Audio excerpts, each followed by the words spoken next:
εικονική μου σφαίρα, με μάτια κλειστά την αλήθεια να φέρνω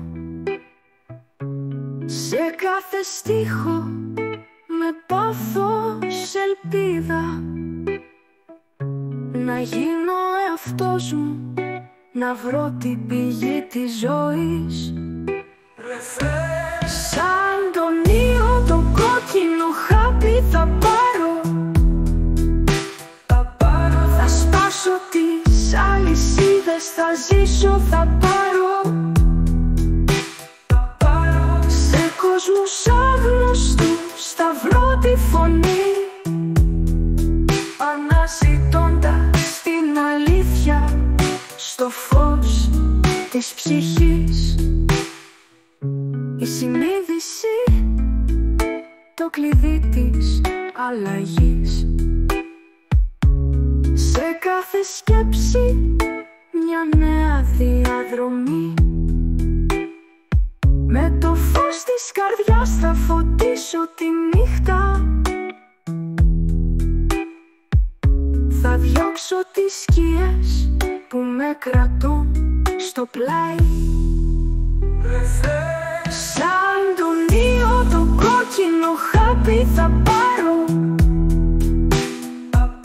θα σπάσω τις αλυσίδες, θα ζήσω, θα πάρω σε κόσμους άγνωστους θα βρω τη φωνή, αναζητώντας την αλήθεια στο φως της ψυχής. Οι σχέσεις μας είναι το παν σε αυτή τη ζωή που μας κάνει να χάνουμε. Με αγάπη και πίστη θα στήσουμε γέφυρες, δημιουργώντας μαζί μια νέα πραγματικότητα. Το Matrix είναι μία ψευδαίσθηση, μαζί θα σπάσουμε την όποια αντίφαση.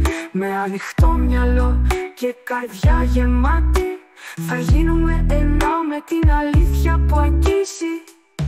Σαν τον ήλιο το κόκκινο χάπι θα πάρω, θα σπάσω τις αλυσίδες, θα ζήσω, θα πάρω σε κόσμους άγνωστους θα βρω τη φωνή,